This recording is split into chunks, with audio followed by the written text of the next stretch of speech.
Hello, how are you? I'm so glad you're here.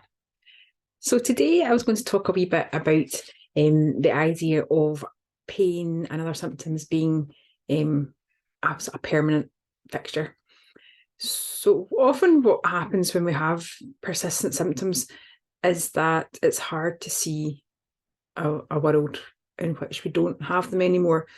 And as such, it's hard to kind of imagine what life would be like without them. We might have some memory of what life was like before, but it can be hard to see how we're ever going to be in a position again where we don't live with pain or symptoms of IBS or anxiety or nausea or whatever the symptom might be for you. And I think that's a very common problem that people with persistent symptoms have.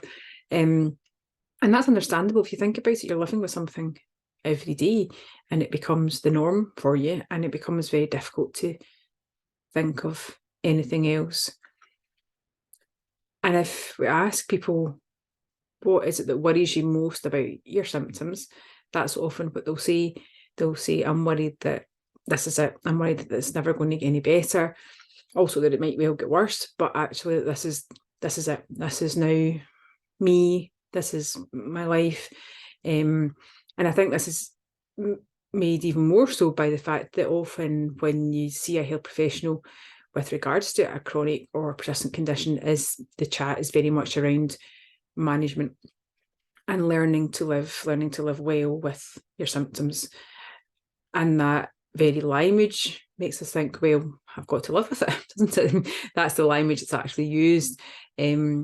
So by the very nature of it, we're going to think, well, that's it. That's how life has to be then. They've told me there's no cure. There's nothing more they can do. That's another favourite phrase is nothing more we can do.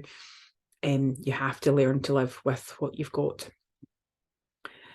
And what we now know, of course, is that because most persistent and chronic symptoms are not due to the structural changes within the body, but they're due to the messages being processed incorrectly, due to hypersensitivity of the nervous system. We know that it doesn't have to be the case that you learn to live with your symptoms. We know that you can, in fact, with the right guidance and the right methods, move on from the pain. But often that's hard to get your head around when you've been living with it for a long time, and when lots of trusted people and well-meaning people, I'm not in any way saying that the health professionals who say you've got to learn to live with it are meaning it maliciously or meaning to be unkind. That's what they believe, that's what we've been taught, and that's what they're telling you.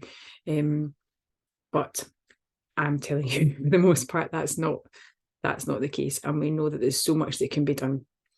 So the thing to bear in mind, though, is to even just try and imagine what that might be like, because it can be very hard to picture that.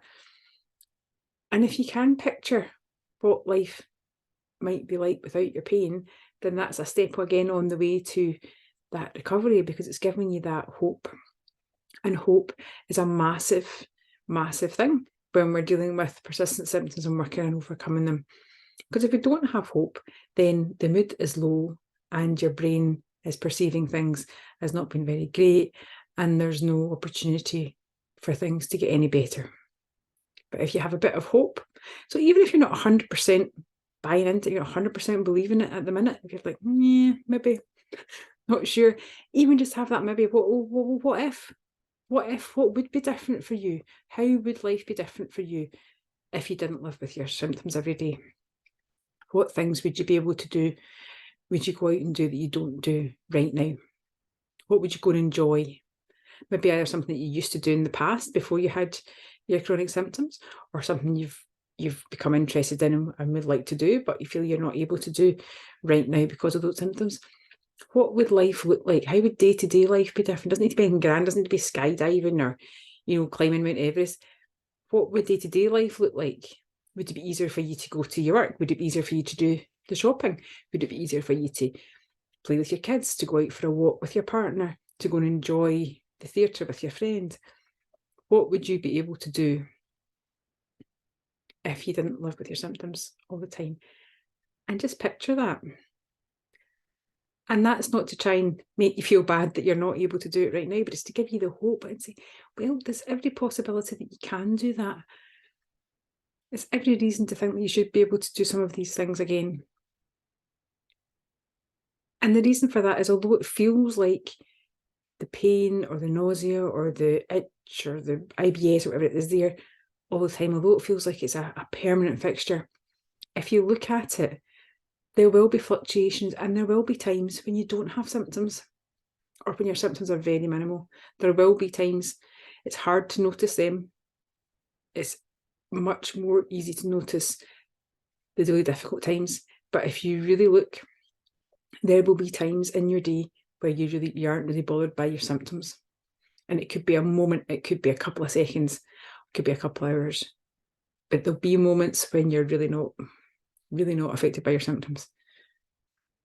And that is the hope. That is the sign there that there is hope for that time to increase and for you to not have symptoms, or to have minimal symptoms, or to have symptoms now and again, but not to have symptoms that dominate your life and that restrict you from doing things that you want to be able to do. I say I'm not necessarily talking grand trekking the Antarctic, if that's what you want to do, fair enough, but I'm talking day-to-day things that at the minute you're not able to do because of your symptoms. There's every reason to hope that you can do these things, because we know in most cases persistent pain is not caused by anything structural.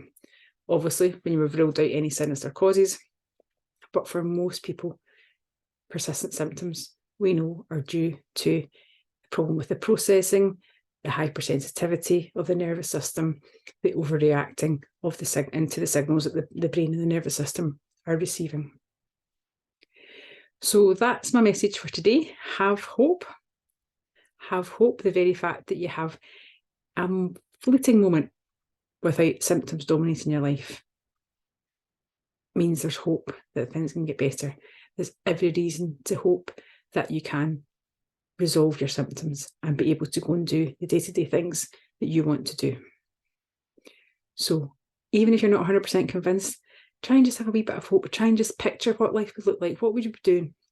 How would today be different if your symptoms weren't there or weren't so intense? How would today be different? And think about that and have that wee bit of hope that that's a real possibility for you. Okay, so I'll leave you with that wee thought for today, and I'll catch up with you again soon. Okay, bye for now.